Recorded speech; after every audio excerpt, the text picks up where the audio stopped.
Bharatiya Janata party, जिसकी अपनी एक अलग पहचान है, ये केवल एक राजनीतिक दल नहीं, एक आंदोलन है। विचारधारा जिसका प्राण है, जिसके सिद्धांतों में निष्ठा है, जो भारतीय संस्कृति के गौरवशाली अतीत से प्रेरणा लेते हुए मां भारती को परम वैभव की ओर ले जाने के लिए संकल्पबद्ध है। भाजपा एक आंदोलन, भाजपा की गाथा संघर्षों से गढ़ी हुई गाथा है।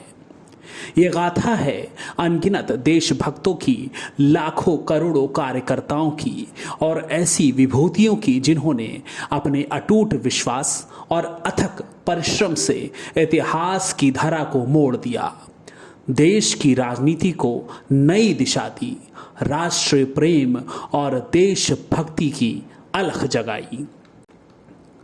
स्वतंत्रता के पश्चात जब नेहरू लियाकत पैक्ट पर हस्ताक्षर हुए, तब तत्कालीन प्रधानमंत्री नेहरू ने पाकिस्तान में रह रहे हिंदुओं की जिम्मेदारी से मुंह मोड़ लिया। तब से उद्वेलित होकर डॉक्टर श्यामा प्रसाद मुखर्जी ने नेहरू मंत्रिमंडल से त्यागपत्र दे दिया। सुनने में यह भी आता रहा कि उस दौरान की सरकार के द्वारा कुछ ऐसी नीतियां बनाई जा रही थीं जिससे भारतीय संस्कृति सुरक्षित नहीं रह सकती थी। कांग्रेस गांधीवाद को विस्मित कर नेहरूवाद पर चलने लगी। डॉक्टर मुखर्जी और कई अन्य राष्ट्रवादी नेताओं ने इस खतरे को भांप लिया था और एक नए राजनीतिक दल की आवश्यकता महसूस करने लगे थे। और इसी तरह 1951 को स्थापित हुई भारतीय जनसंघ। जनसंघ की ओर से मार्च 1953 में कश्मीर के पूर्ण विलय के लिए दिल्ली में सत्याग्रह आरंभ किया गया। डॉक्टर श्यामा प्रसाद मुखर्जी ने तय किया कि वो बिना परमिट के कश्मीर में प्रवेश करेंगे। उन्होंने सिंह गर्जना करते हुए कहा था कि एक देश में दो विधान, दो निशान, दो प्रधान नहीं चलेगा। अपनी दृढ़ संकल्प शक्ति और जनता से मिल रहे समर्थन के बल पर 11 मई 1953 को श्री मुखर्जी ने बिना परमिट कश्मीर में प्रवेश कर लिया, जिसके बाद उन्हें गिरफ्तार कर लिया गया और फिर 23 जून 1953 को संदेहास्पद परिस्थितियों में वो शहीद हो गए। देश में शोक की लहर दौड़ पड़ी। मुखर्जी के बलिदान का असर ये हुआ कि 9 अगस्त को शेख अब्दुल्ला को जम्मू कश्मीर के प्रधानमंत्री के पद से हटाकर बंदी बना लिया गया और जम्मू कश्मीर के लिए परमिट व्यवस्था खत्म कर दी गई। 1947 में देश को ब्रिटिश हुकूमत से तो आज़ादी मिल गई, लेकिन देश के कई हिस्से ऐसे थे जिन पर अभी भी विदेशी ताकतों का कब्जा था। इन क्षेत्रों की मुक्ति के लिए पार्टी ने गोवा मुक्ति आंदोलन चलाया, पौंडीचेरी दादर हवेली की स्वतंत्रता के लिए अभियान चलाया, पश्चिम बंगाल के बेरूबारी को पाकिस्तान के हाथों में सौंपने का तीव्र विरोध किया, कच्छ समझौते के विरोध में भी आंदोलन किए गए, गौ हत्या के विरोध में अभियान चलाए गए। लेकिन तभी 1965 में पाकिस्तान ने छलपूर्वक भारत पर हमला कर दिया और कच्छ के कंजर कोट समेत कई इलाकों पर कब्जा कर लिया। जनसंघ ने इसका विरोध किया और देश भर से जुटे 5 लाख लोगों ने दिल्ली आकर फौज न हारी, कौम न हारी, हार गई सरकार हमारी का नारा लगाया। जनसंघ के समर्थन से तत्कालीन प्रधानमंत्री लाल बहादुर शास्त्री को हिम्मत मिली और भारतीय सेना ने पाकिस्तान पर विजय पा ली।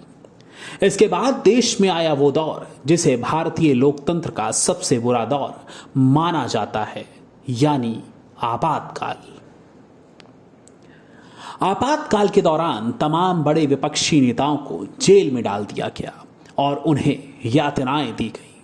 राष्ट्रीय स्वयंसेवक संघ पर भी प्रतिबंध लगा दिया गया। जनसंघ के हजारों कार्यकर्ताओं ने अग्रिम पंक्ति में खड़े होकर आपातकाल के दंज को झेला और 1977 के चुनाव में जनता पार्टी के नेतृत्व में देश को नई सरकार मिली। पर भारतीय राजनीति का यह पहला प्रयोग ज्यादा दिन नहीं चल पाया। आपसी लड़ाई और कांग्रेस के षड्यंत्रों के कारण सरकार गिर गई और यहीं से शुरुआत हुई एक नए युग की। वो दिन था 6 अप्रैल 1980। बॉम्बे की शाम को देश में एक नई पार्टी का जन्म हो रहा था। आने वाले भारत का राजनीतिक भविष्य लिखा जा रहा था। पार्टी थी बीजेपी और अध्यक्ष बने थे पूर्व प्रधानमंत्री अटल बिहारी वाजपेयी। 1991 के जनसंघ का रूपांतरण कही जाने वाली बीजेपी के पहले राष्ट्रीय अधिवेशन में अटल जी ने एक भविष्यवाणी की थी। उस भविष्यवाणी को बीजेपी ने न सिर्फ सही साबित किया बल्कि और पार्टी को उस क्षितिज के पार पहुंचा दिया जिसका सपना शायद अटल जी ने भी नहीं देखा होगा। धीरे धीरे भारत के कई राज्यों में सत्ता पाने वाली बीजेपी का सफर कभी भी आसान नहीं रहा। उन्हें कठिन राहों से गुजरकर बीजेपी को गुजरात में भी सत्ता का सुख प्राप्त हुआ था। वो साल था 1995। गुजरात में एक 28 साल के लड़के की राजनीति में एंट्री होती है। मैकेनिकल इंजीनियरिंग की पढ़ाई के बाद प्रोफेसर की नौकरी छोड़कर वो लड़का आरएसएस में शामिल होता है। बीजेपी में शामिल होकर गुजरात में उसे मजबूत करने की कोशिश करता है और नतीजा ये होता है कि उसके संघर्षों की बदौलत गुजरात में बीजेपी की सरकार बनती है। उसके बाद वो आम शख्स आम नहीं रह जाता, वो शख्सियत बन चुका था। बीजेपी की आंखों का तारा बन चुका था। शीर्ष नेताओं की पहली पसंद बन चुका होता है। कार्यकर्ता जान चुके थे कि इस जीत का नायक अगर कोई है तो वो विनायक है, यानी संजय विनायक है। आज जहां पूरी भाजपा अपना 47वां स्थापना दिवस मना रही है तो वहीं बड़े पैमाने पर पूरे देश में बीजेपी और संघ के कार्यकर्ता संजय विनायक जोशी का जन्मदिन भी मना रहे हैं।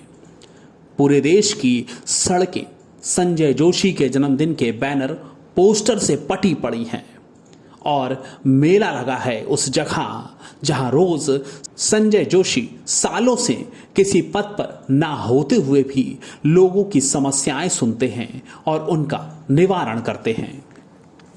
कहा जाता है कि बीजेपी को पूरे देश में मजबूत करने वाले संजय जोशी पूरे देश में लाखों करोड़ों कार्यकर्ताओं नेताओं के आज भी फेवरेट हैं।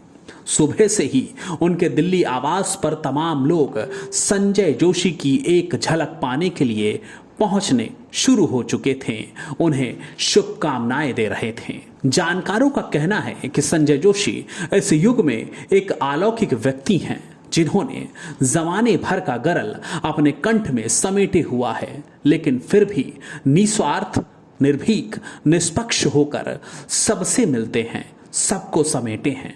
संजय जोशी को उनके चहेते लोग सक्रिय राजनीति में वापस देखना चाहते हैं। उनका कहना है कि आज के समय में बीजेपी के आम कार्यकर्ताओं और नेताओं के बीच जो दूरी की खाई है वो अगर कोई पाट सकता है तो वो संजय विनायक जोशी हैं।